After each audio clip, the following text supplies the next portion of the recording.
E eu quero convidar você nessa manhã a abrir a sua Bíblia em Jó, capítulo 33.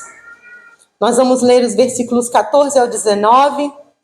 O tema da mensagem dessa manhã que Deus colocou no meu coração é: ouça Deus em meio à dor.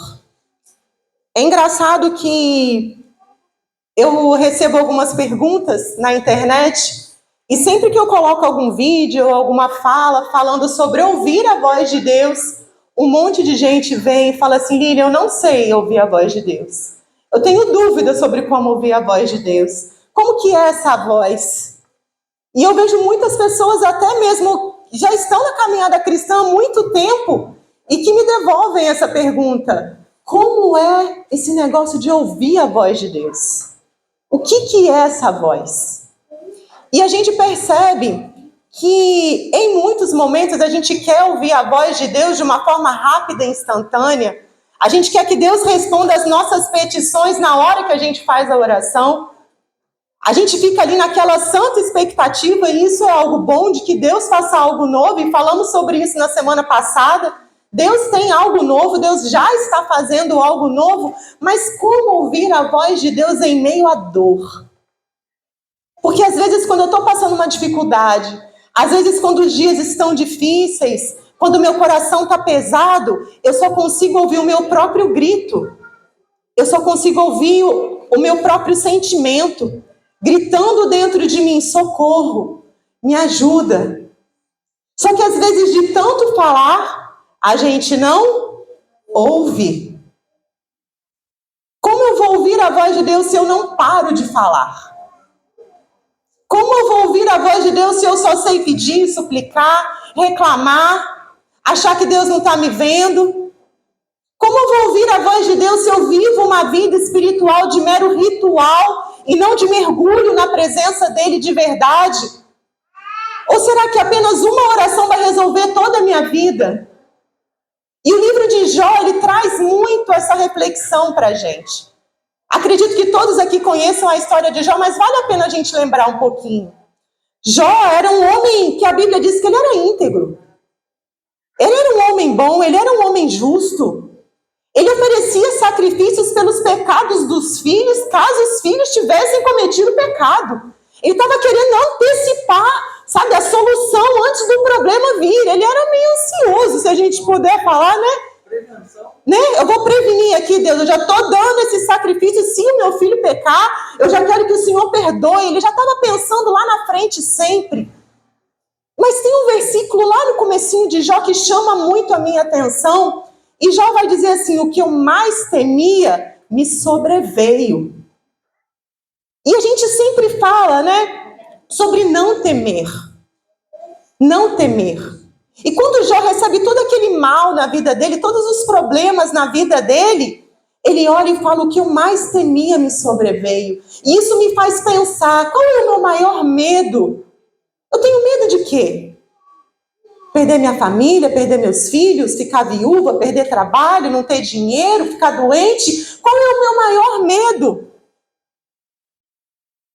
Porque na sua maior fragilidade é onde Deus vai te provar. Ah, Lilian, como assim? Não é possível. A Bíblia diz que na nossa fraqueza o poder de Deus se manifesta. O poder de Deus não se manifesta na sua força, na sua inteligência, na sua sabedoria, nos seus pontos fortes. O poder de Deus se manifesta na sua fraqueza. Então não fica só olhando para a sua vida procurando os pontos fortes. Isso é importante? É bastante. Mas olha também para as suas fraquezas, porque você vai ser provado nelas. E eu quero falar com vocês sobre 5 áreas que Jó foi provado. Jó foi provado na sua vida financeira, sim ou não? Ele faliu. Irmãos, imagina você quebrar. Você perder tudo do dia para a noite. Acabou as ovelhas, acabou os jumentos, acabou os bois, acabou tudo. Da onde ele tirava o sustento dele, zerou a fonte. Secou. Quem aqui já ficou desempregado sabe como é difícil. A gente não ter, né, o dinheirinho, ou aquele que é empreendedor, não vê venda no negócio dele, você vai tendo aquele desespero, aquela preocupação: como que eu vou fazer, o que vai acontecer? Então ele faliu, ele quebrou financeiramente, ele teve problema na sua saúde. Quem é que gosta de ficar doente, meus irmãos? Ninguém. Não é bom de ser saudável? Não é bom nem sentir dor de cabeça. Eu não gosto de sentir nem dor de cabeça, porque eu não gosto de tomar remédio. Sabe aquela coisa assim, não quero ter dor de cabeça, não quero, mas às vezes a doença vem. Esses dias para trás, os irmãos devem ter ficado sabendo, a gente teve Covid de novo. Eu falei, Senhor, mas Covid de novo? Meu Deus, não acredito. Ninguém quer ficar doente. Isso é uma coisa que mexe com a gente. Mexe, abala a nossa fé. A gente questiona Deus. Por que, Deus? Eu estou passando por isso de novo. Outra área de Jó que foi afetada foi o seu casamento. No momento mais difícil da vida dele, ele tinha perdido os filhos, ele tinha perdido o recurso, ele tinha perdido a saúde. A mulher dele se mostra totalmente amarga. Amaldiçoa esse Deus, Jó, e morre.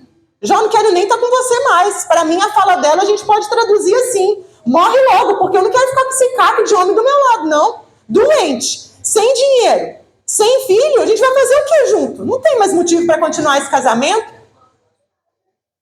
Jó teve sofrimento também com os filhos.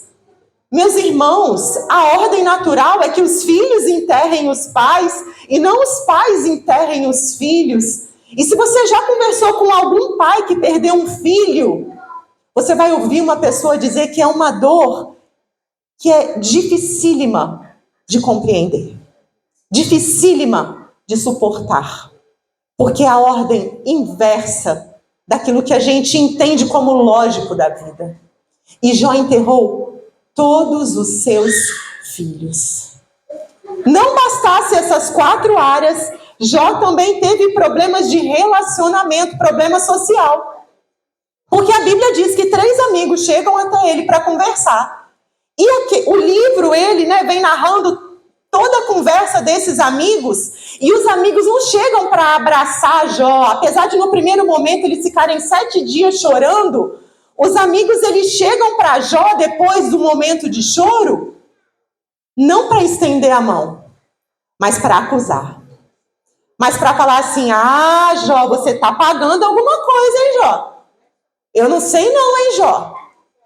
E aí a gente vê um livro todo com Jó tentando se defender dos ataques e os amigos querendo mostrar para Jó que Jó estava errado. A gente vê um diálogo de pessoas orgulhosas, porque Jó não queria assumir que em algum momento ele podia ter errado e os amigos queriam convencer Jó de alguma forma de que Jó tinha que pedir perdão, de que Jó estava errado, de que Jó... E a gente vê aquele diálogo, sabe aquela discussão, aquele debate que não leva ninguém para lugar nenhum? Foi mais ou menos isso que aconteceu com os 3 amigos de Jó. Só que lá no capítulo 32, aparece um personagem novo na história chamado Eliú. E Eliú, ele é um 4º amigo que surge na história. Lá no capítulo 1º, 2º, quando fala que 3 amigos vieram, a Bíblia não cita o nome de Eliú. E o significado de Eliú é, ele é meu Deus. E eu acho muito bonito quando Eliú começa a falar, porque Eliú, ele mostra que ele honra os mais velhos, que ele segue o princípio da honra. Porque no capítulo 32 ele vai dizer assim, olha, eu estou aqui ouvindo tudo aquilo que vocês estão falando, eu estou aqui prestando atenção, eu deixei vocês falarem primeiro porque vocês são mais velhos, mas agora eu estou aqui como que explodindo, precisando falar algo. E ele diz algo muito bonito, ele fala assim, lá no verso 9 do capítulo 32, nem sempre os de mais idade são sábios. Às vezes os velhos não entendem o que é justo. Então eu quero que vocês me ouçam agora. E ele chama a atenção daquele monte de homem ali que está discutindo, e ele fala assim, eu quero dizer alguma coisa. Eu tenho algo para falar. E Eliú, na fala dele, você percebe que ele é profundamente usado para mostrar a natureza de Deus e quem Deus é. E lá no final, no capítulo 42, quando a história termina, a Bíblia diz que Jó, ele ora pelos seus 3 amigos, Deus condena o discurso dos 3 amigos, mas Deus não condena o discurso de Eliú. Então eu aprendo e entendo que no discurso de Eliú tem alguma coisa de ensinamento para a gente. E eu quero ler com você dos versículos 14 até os versículos 19. E diz assim a palavra de Deus, quando Eliú começa a falar. Pois Deus fala repetidamente, embora as pessoas não prestem atenção. Deus fala em sonhos, em visões durante a noite, quando o sono profundo cai sobre todos enquanto dormem em suas camas. Sussurra em seus ouvidos e aterroriza-os com advertências. Faz que deixem de praticar o mal e livra-os do orgulho. Preserva do túmulo e de serem atravessados pela espada. Deus os disciplina no leito de enfermidade, com dores constantes nos ossos. Que texto forte, meus irmãos, de aprendizado para nós, de como ouvir a voz de Deus em meio à dor. Mas antes da gente entrar em alguns aspectos desse texto, eu queria que você mais uma vez olhasse para a vida de Jó. Jó estava naquilo que a gente pode dizer de no fundo do poço. Tinha alguma coisa mais que podia piorar na vida de Jó? Não tinha. Vamos lembrar, irmãos, problema financeiro, problema na saúde, problema no casamento, problema com filhos, problema com os amigos, problema social. Ele não tinha muito para onde correr. Ele estava no fundo do poço. Mas quando você está no fundo do poço, se imagina agora no fundo do poço. O que resta de saída para você? Olhar para onde? Olhar para cima. E Eliú, ele vem falar isso agora com Jó. Jó, eu sei que você está no fundo do poço, mas olha para cima. Olha para cima, Jó. E Jó, quando ele fala durante o livro dele, né, durante os discursos que ele tem, ele faz 16 perguntas a Deus. Ele faz 34 argumentos e queixas reclamando daquilo que ele estava passando, daquilo que ele estava sofrendo. E quando eu olho para a minha vida e para a sua vida, a gente também pode fazer um livro de questionamentos sobre o nosso sofrimento. Deus, por quê? Deus, para quê? Deus, por que comigo? Deus, eu não acredito nisso. Ah, Deus, eu sou íntegro. Deus, eu fiz tudo certinho. Deus, eu não fiz nada de errado. Ah, Deus, eu estou tentando aqui, né, viver uma vida legal. Eu vou na igreja todo domingo. O Senhor não está me escutando? E o livro de Jó tem 16 perguntas e 34 queixas. Se a gente parar para pensar na quantidade, até que ele reclamou pouco, né? Porque a gente, por muito menos, reclama muito mais. E quando Deus começa a falar com Jó, logo após o discurso de Eliú, Deus começa a se revelar a eles. Deus responde Jó com 70 perguntas que Jó não consegue responder. Jó, onde você estava quando eu criei todas as coisas? Jó, quem é você diante da minha grandeza? Jó, quem foi que me deu sabedoria? Como a gente responde isso? E eu entendo que Jó, ele conseguiu entender algumas coisas da parte de Deus, quando Deus começou a questionar e a colocar Jó no lugar dele. Porque sabe o que acontece? Sabe qual que é o problema do sofrimento, meus irmãos? É a gente achar que a gente não merece sofrer. O grande problema do sofrimento que Jó estava ali debatendo com os amigos dele é que ele achava que ele não merecia. Eu não mereço. Eu não estou aqui, sabe, só para sofrer. Eu não mereço. E ele questionava isso o tempo todo. E quantas vezes na nossa vida a gente não faz a mesma coisa? O problema do sofrimento é que a gente acha que a gente não merece sofrer, porque a gente está o tempo todo argumentando com Deus que a gente é bom de alguma forma, que a gente merece alguma bênção, que Deus precisa olhar por nós. E aí Deus vem e responde para Jó assim: Jó, onde que você estava? quando eu criei todas as coisas. E ele fala isso com a gente hoje. Você está questionando, você está com queixa, você está cheio de argumento, querendo ser juiz da sua própria vida, querendo ser seu próprio advogado de defesa? Onde você estava, Jó, quando eu criei tudo? Onde você estava quando a sabedoria alcançou a minha presença? Onde você estava, Jó? Quem é você, Jó? E sabe que eu tenho refletido muito nesses últimos dias, meus irmãos? Que eu sou um pó com fôlego de vida de Deus. E se eu perder esse fôlego de vida, eu volto a ser apenas pó. E o que a gente faz com pó, meus irmãos? A gente sopra, a gente joga fora. É isso que a gente é. A gente é pó. Mas ainda assim a gente acha que a gente pode argumentar com Deus em meio à dor. Ainda assim a gente acha que a gente tem que ficar se justificando, que a gente tem argumento, que a gente acha que Deus abandonou, que Deus não está olhando para a gente, sendo que Jó não sabia do plano lá de trás de Deus. Quando ele mesmo apresenta a vida de Jó para Satanás, o acusador. Talvez a dificuldade que você esteja passando na sua vida hoje, você tenha se esquecido de que Deus tem o controle de todas as coisas. Meus irmãos, Deus não tem o controle de um pedaço do universo. Deus não tem o controle de uma parte do mundo. Deus tem o controle de todas as coisas.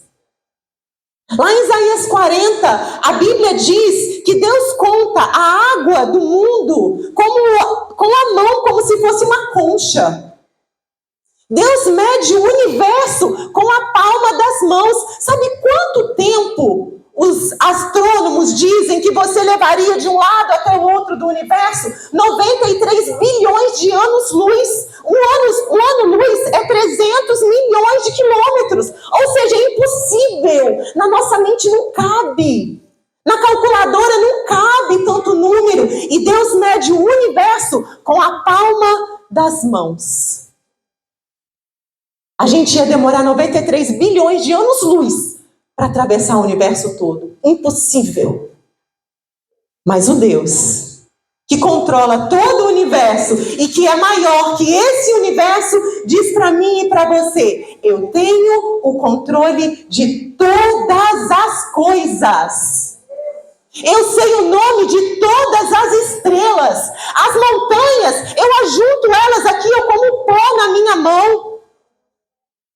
E você está com medo de quê, meu irmão? E você anda preocupado com o quê, meu querido? O que pode ser maior do que esse Deus, o seu problema, a sua dor, a sua dificuldade? O que pode ser maior do que esse Deus que mede o universo com a palma das mãos?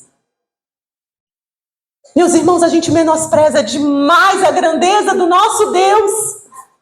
E eu peço perdão a Deus todos os dias, quando eu entro, sabe, em questionamento, quando a minha mente acelera, quando os meus pensamentos ficam cheios de dúvidas, eu falo: Deus, eu não tenho direito de duvidar nem de questionar, porque o Senhor é maior do que o meu problema, o Senhor é maior do que a minha dor, o Senhor é maior do que as dificuldades, o Senhor é maior no financeiro, na saúde, no casamento, nos filhos, na vida social. O Senhor é maior do que todas as coisas. Amém, irmãos?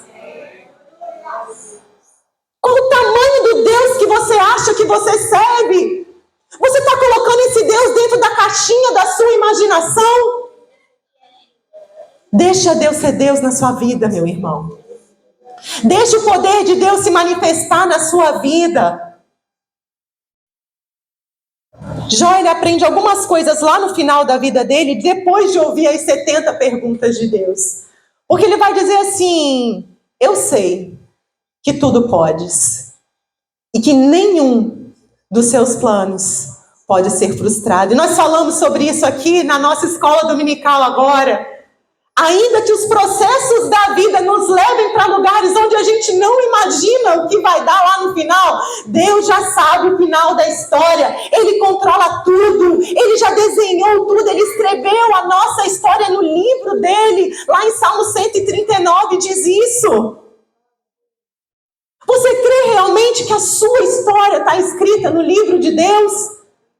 Ou você acha que está tudo acontecendo de forma desordenada para você? Deus dá ordem. Deus permite. Deus guarda em meio ao sofrimento. Deus protege. E Jó, ele entende isso. Jó, ele entende que Deus é onipotente. Porque você não pode nada perto de Deus. Jó entende que Deus, ele planeja e faz acontecer.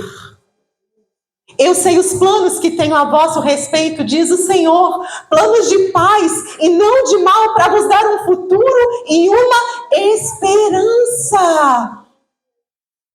Deus planeja e ele faz acontecer. Jó aprende também que ele não consegue compreender a grandeza de Deus. E a gente vai passar toda a nossa eternidade compreendendo quem é Deus, mas a gente nunca vai entender nem lá na eternidade a grandeza de Deus, porque Deus, ele é infinito. E ele vai ter sempre mais a revelar pra gente, e vai ter sempre mais. Eu fico imaginando a gente lá na eternidade, adorando a Deus e sentindo mais vontade de adorar, louvando a Deus e sentindo mais vontade de louvar, sabe? Engrandecendo o nome de Deus e sentindo mais vontade de engrandecer, porque quanto mais de Deus a gente conhece, mais ele pode se revelar para nós. Nunca acaba, e nem na eternidade vai acabar. E por último, Jó reconhece o pecado dele. Jó reconhece que ele erra, sim. E às vezes para a gente falta quebrar um pouquinho do nosso orgulho para reconhecer que a gente erra nessa terra. E eu quero pensar com você, porque Eliú, ele vai falar justamente sobre isso. Sobre quebrar o orgulho. Lá no versículo 14, ele vai ensinar para a gente que Deus fala repetidamente, embora as pessoas não prestem atenção.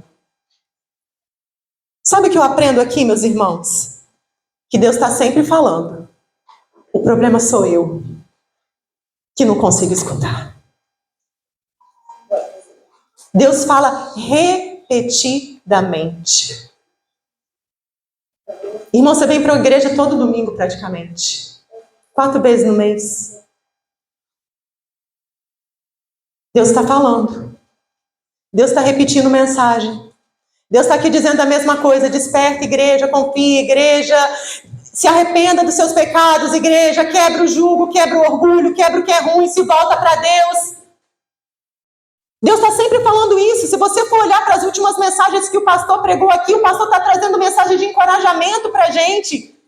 Olha para os devocionais que o pastor fez sobre o livro de Jó. Deus trouxe encorajamento para o nosso coração. Deus está sempre dizendo aqui, não desista, povo, continue caminhando, se santifique, busque mais a minha presença, se arrependa dos seus erros. Deus fala repetidamente, mas a gente não ouve. E sabe qual que é o problema quando a gente ouve?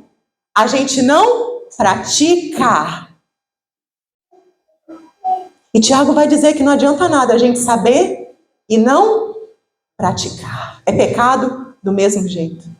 Melhor que você nem soubesse. Se você sabe a verdade e não pratica, é responsabilidade sua dar conta disso diante de Deus. Olha, meus irmãos, Deus fala repetidas vezes. Deus fala muito. E aí, mas como que Deus fala? Se Deus fala muito, como que Deus fala? E aí ele vai dizer lá no verso 15. Sublinha aí na sua Bíblia, olha, Deus fala em sonhos. Deus fala em visões durante a noite. Deus fala quando o sono profundo cai sobre todos.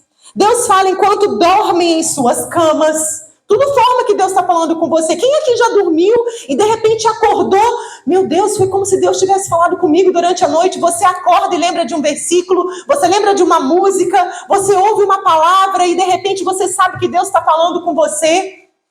A Bíblia diz que o sono é um lugar de repouso, de descanso para a gente, porque enquanto a gente dorme, Deus trabalha. Mas a gente não quer nem desfrutar do sono. A gente quer correr, a gente quer fazer, a gente quer ficar agitado, não, eu não posso dormir agora, eu não posso descansar, eu tenho que trabalhar, eu tenho coisa para resolver, eu tenho coisa para fazer. Você não desfruta nem das coisas boas que Deus te deu.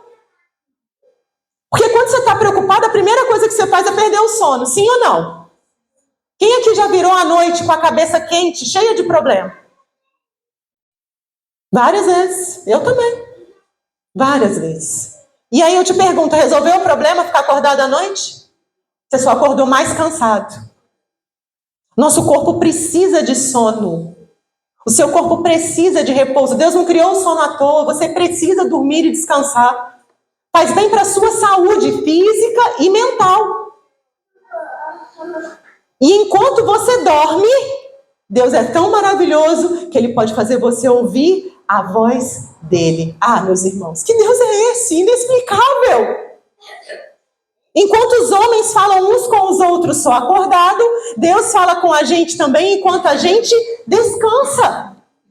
Mas por que você não está descansando? Por que você está tão agitado e preocupado? Deus fala através de sonhos, Deus fala através de visões, Deus fala durante o sono. Lá no verso 16 ele vai dizer que Deus sussurra em seus ouvidos. Você já ouviu o sussurro da voz de Deus falando com você? Te acalmando e te dizendo, descansa. Eu estou aqui. Vai dar certo. Eu não te abandonei. Eu não te abandonei, meu filho. Eu estou com você. Mas ele também diz que Deus aterroriza com advertência. E essa parte aqui que a gente gosta de pular. Porque a gente não quer ser disciplinado por Deus. A gente não quer corrigir dos nossos erros. A gente tem medo quando Deus vem e revela o nosso pecado, porque a gente sabe que a gente tem coisa para melhorar, e é muito mais fácil eu cutucar só o pecado do meu irmão e acusar e dizer que ele está errado. Quantas vezes nos últimos 15 dias eu cheguei para Deus e pedi desculpa, perdão pelas coisas que eu fiz de errado? Tem algo que eu aprendo aqui, meus irmãos, é que Deus, ele não gosta de orgulho. Deus, ele quer que a gente assuma quem a gente é de verdade. E essa semana eu estava conversando com uma pessoa e ela falou comigo assim, nossa, eu fiz algo errado, eu estou tão arrependido, eu falei coisas que eu não deveria, eu não sou assim. E eu virei para ela e falei assim, na verdade, você é assim. Mas o Espírito Santo de Deus te transformou em outra pessoa. E se você não tiver cuidado, você vai cair. O seu homem natural, a natureza humana, a carne, ela está aqui gritando e brigando com o Espírito o tempo todo. E a gente vive uma vida quase que ambígua, porque o bem que eu quero fazer, eu faço. Mas o mal que eu não quero, eu faço. E se eu não tiver cuidado, eu acabo vivendo uma vida de círculo e de culpa. Deixando o acusador colocar na minha mente que eu não sou digno de estar na presença de Deus. Realmente eu não sou. Mas o sangue de Cristo me liberta de todo pecado. Então você pode entrar aqui e adorar a Deus, erguer as suas mãos, porque você precisa estar com a sua consciência limpa. Eu tenho me lavado no sangue de Jesus. Eu tenho recebido a advertência de Deus. Porque Deus quer que a gente seja melhor. Deus quer que a gente cresça. Deus quer que a gente suba de nível. Mas não é no dia da festa que isso vai acontecer, meus irmãos. Porque, infelizmente, muitas vezes a gente ouve mais a voz de Deus no momento da dor do que na hora da festa. Então tem coisas que Deus precisa que a gente passe. Porque Jó, antes de passar todos aqueles problemas, ele estava lá preocupado em oferecer holocaustos para Deus. Ele estava lá, correndo para que Deus nunca punisse os filhos dele, mas ele não parava para ouvir a voz de Deus. E no meio da dor, ele para e ele ouve a voz de Deus. O que será que a gente precisa perder para a gente começar a ouvir a voz de Deus de verdade na nossa vida?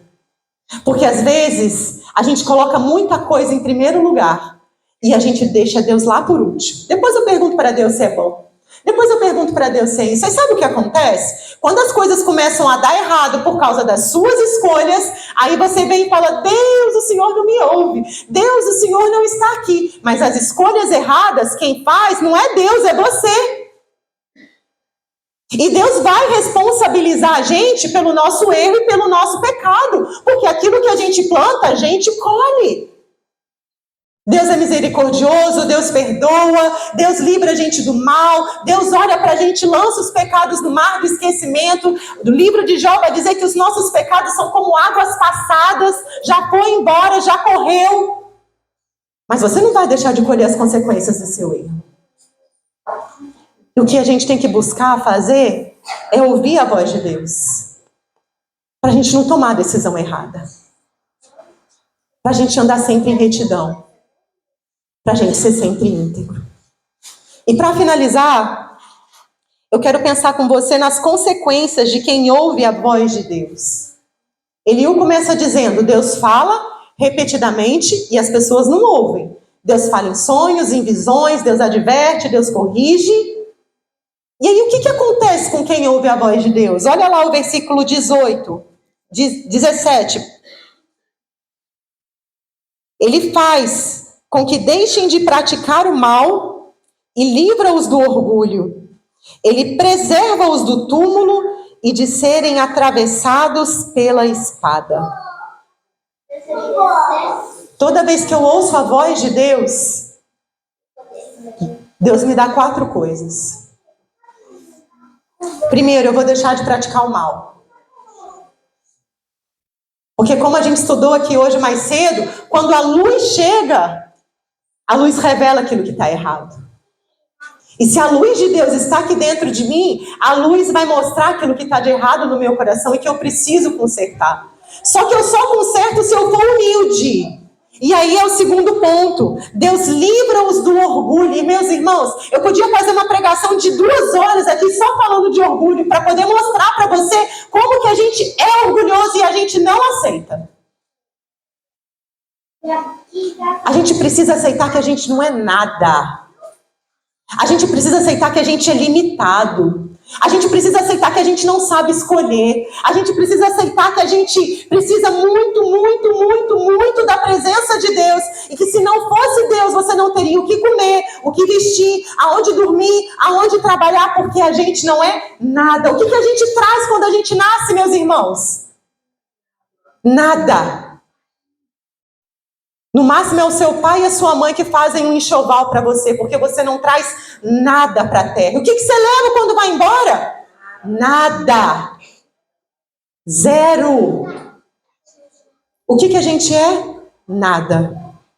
Mas muitas vezes, o diabo, por ser orgulhoso, quer plantar a semente do orgulho no nosso coração e quer fazer a gente acreditar que a gente pode ser alguma coisa. A gente não é nada. E eu preciso ter sempre esse pensamento, eu não sou nada, Deus, eu preciso de Ti, eu dependo de Ti. Se eu toco, eu não sou nada, porque o dom não é meu, foi o Senhor que me deu. Se eu prego, eu não sou nada, porque o dom foi Deus que me deu. E ai de mim se Deus tirar o Espírito dele sobre mim. Se eu ajudo na classinha com as crianças, eu não sou nada, porque é Deus que me ajuda a ter sabedoria, a ter paciência para lidar com eles. Se eu fico ali na portaria, eu não sou nada, porque eu recebo os irmãos, mas é o amor de Deus que vai na minha frente. Se eu cuido da tesouraria, eu não sou nada, porque é Deus que me deu inteligência para saber usar os números. Eu não sou nada. Mas sabe qual que é o grande problema do homem? Achar que ele é alguma coisa. Já viu aquele ditado, dá dinheiro e poder para você conhecer quem uma pessoa realmente é?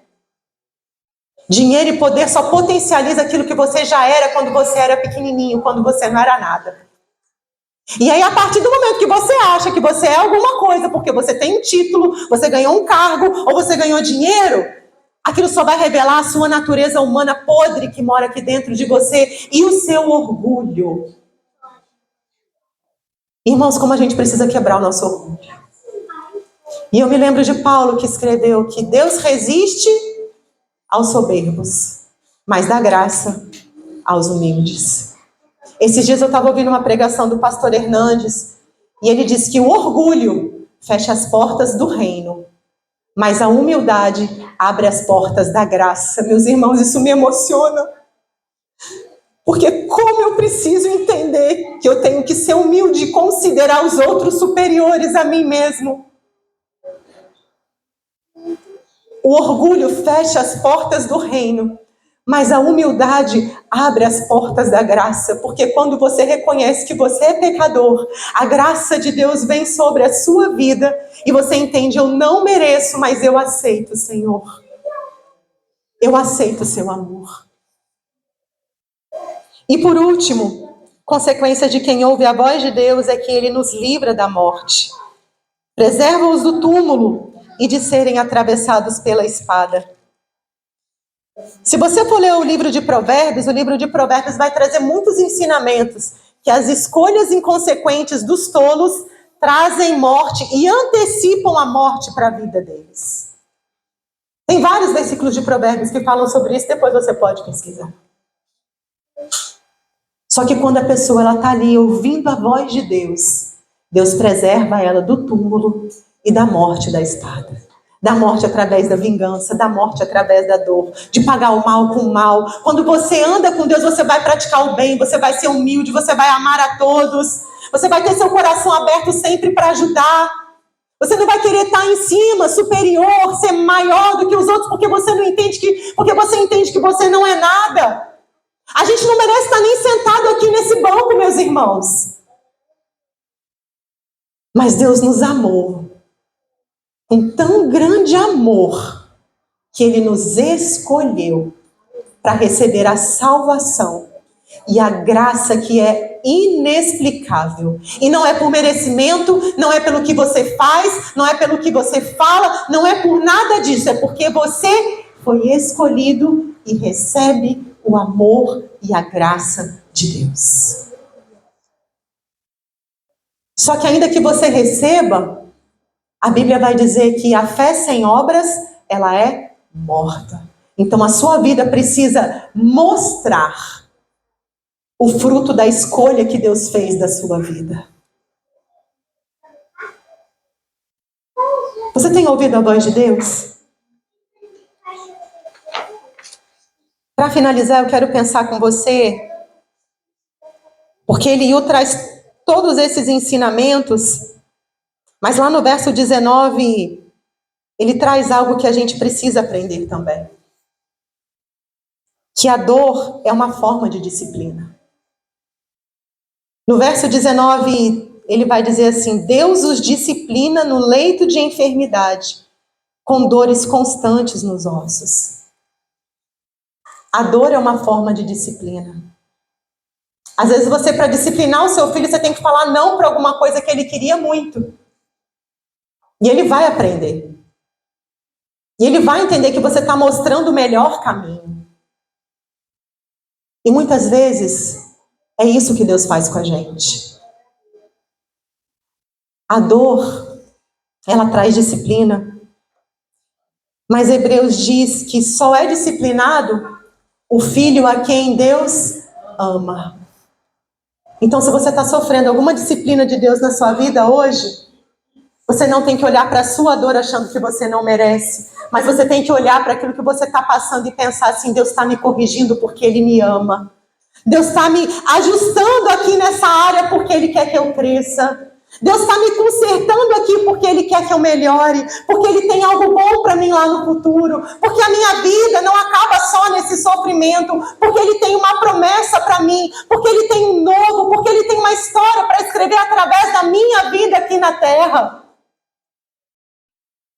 Não importa a sua idade, meu irmão. Lília, eu já estou muito velho. Não está. Não está. Eu me lembro de Caleb, que diz assim: eu estou com 85 anos, mas eu tenho o mesmo vigor de quando eu saí lá do Egito. Não use a sua idade como desculpa, porque Deus quer continuar usando a sua vida. Basta você ouvir a voz dele. E ainda que a dor da disciplina venha, talvez através até de uma enfermidade ou de algo ruim, Deus só disciplina o filho que Ele ama. Lilian, por que Jó passou por tudo isso? Porque Deus amava Jó. E porque Deus queria mostrar para Jó que a vida não era só aquilo que ele pensava que era, porque a verdade é que Jó, antes de conhecer a Deus de verdade, vivia no seu mundinho particular.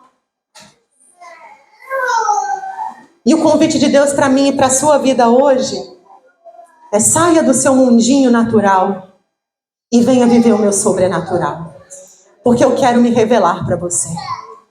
Eu quero ser ouvido por você. Eu quero falar com você, meu filho. Eu quero me revelar a você. Você pode ficar de pé nessa hora, meu irmão, para que a gente possa orar?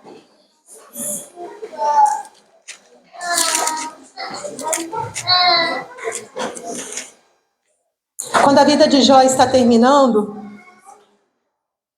e quando Deus vem e fala com Jó, e ele diz, né, antes eu só te conhecia de ouvir falar, agora eu te vi com os meus próprios olhos, porque Deus, nas perguntas que ele faz para Jó, ele revela toda a natureza, e aí Jó fala, não, eu te vi com os meus próprios olhos, não é porque Jó viu a Deus, mas Jó viu as obras que Deus faz, teve experiências.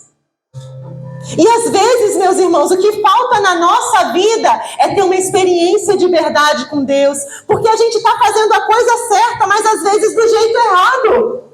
A gente vem para a igreja, isso é certo, mas a gente vem com o coração duro, a gente vem cheio de questionamento, a gente vem cheio de amargura, a gente vem diminuindo o Deus que a gente serve, a gente vem colocando Deus na nossa caixinha de dúvida. Mas uma experiência com Deus pode mudar tudo. Eu me lembro do apóstolo Paulo lá em Atos capítulo 9. Apesar de Paulo ser um perseguidor antes de conhecer a Cristo, ele achava que ele fazia a coisa certa do jeito certo. Porque ele estava ali seguindo a lei. Eu sou fariseu, eu estudei, eu estou aqui seguindo a lei. Eu estou aqui matando esses cristãos que estão fazendo tudo errado porque eu sou correto, porque eu estou seguindo a lei. Mas uma experiência muda toda a forma de Paulo enxergar a vida. E ele aprende a quem ele deve servir de verdade. Não ao seu conhecimento, não aos homens, mas somente a Deus. Deus hoje quer te chamar para ter uma experiência com Ele de uma forma especial. Deus hoje está te chamando para que você possa ouvir a voz dEle. Deus quer falar com você, meu irmão. Eu não sei se através de um sussurro, através de uma advertência ou através de uma dor. Mas Deus quer falar com você. Deus quer te levar para um lugar onde você vai olhar para trás e dizer: antes eu conhecia só de ouvir falar, mas agora os meus olhos podem te ver, Senhor.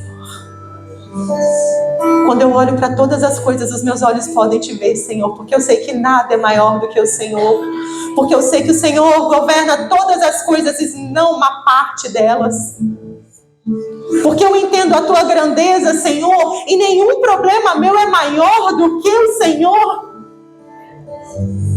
Se Deus mede as águas do mundo com a palma das mãos, o que é o seu problema diante de Deus nessa manhã, meu irmão?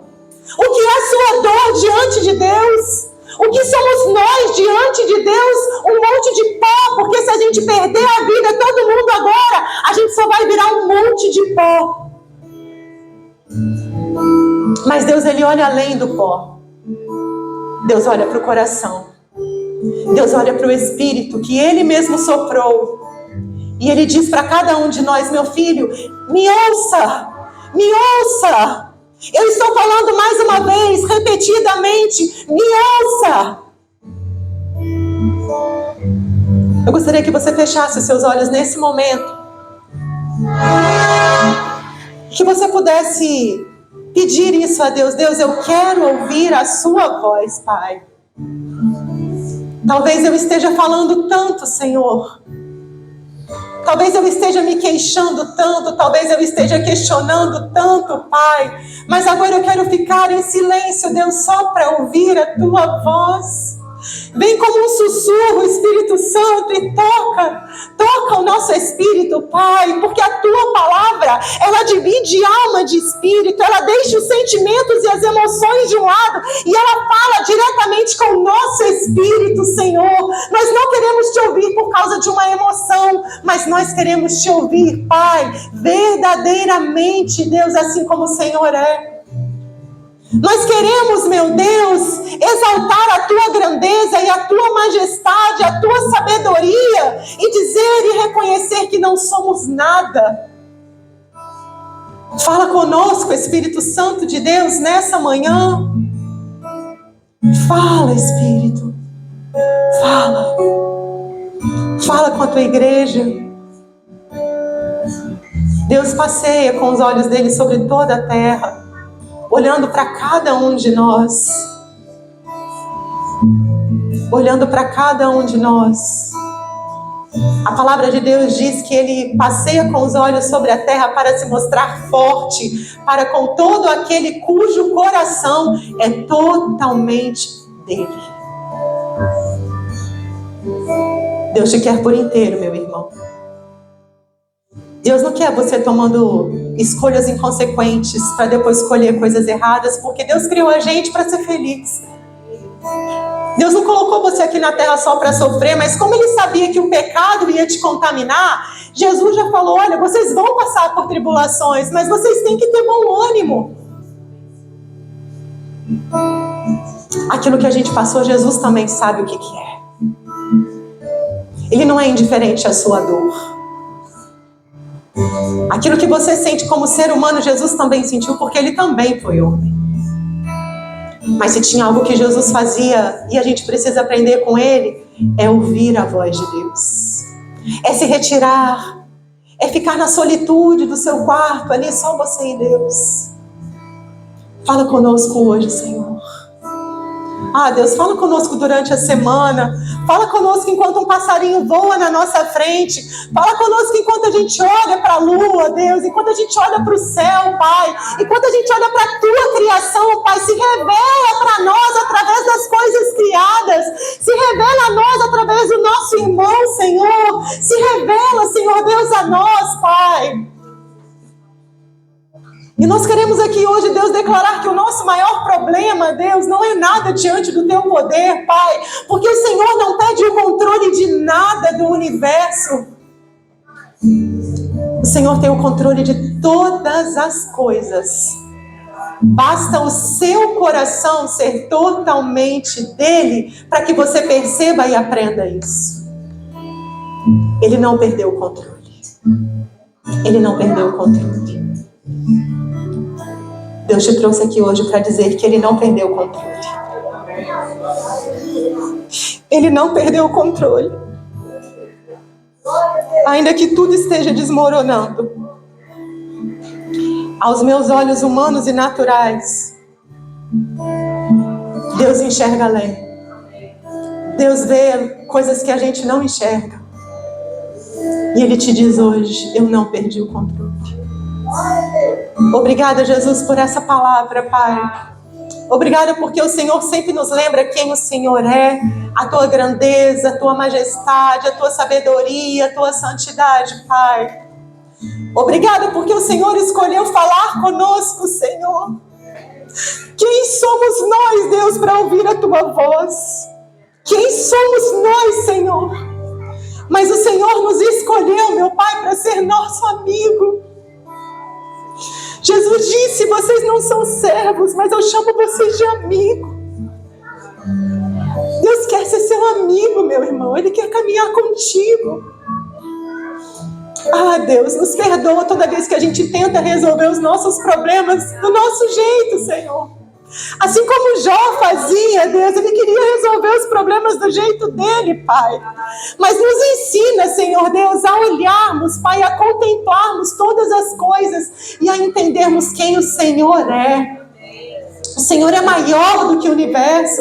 O Senhor é maior do que aquilo que a ciência não consegue explicar. O Senhor é maior do que todas as coisas. O Senhor é maior do que uma doença. O Senhor é maior do que um problema financeiro. O Senhor é maior do que um problema familiar. O Senhor é maior do que o marido que saiu de casa e abandonou o filho. O Senhor é maior do que todas as coisas. E ainda que nessa manhã você esteja se sentindo abandonado, o Senhor te diz, eu estou contigo. Eu estou contigo. E eu não perdi o controle da situação da sua vida. Você confia nisso, meu irmão? Erga suas mãos e diga, Senhor, eu confio que tu não perdestes o controle. Eu confio, Senhor. Está tudo nas tuas mãos. Eu só vou confiar, Deus, e descansar. Da próxima vez que você estiver perdendo uma noite de sono, você vai se lembrar dessa palavra. E vai parar e vai dizer: problema, eu vou descansar, porque você não é maior do que o meu Deus. Nos dê o descanso, Senhor. Nos dê a paz que excede todo o entendimento. Abençoa a tua igreja nessa hora, nessa manhã, Pai. Em nome de Jesus. Em nome de Jesus. Amém. Pode sentar.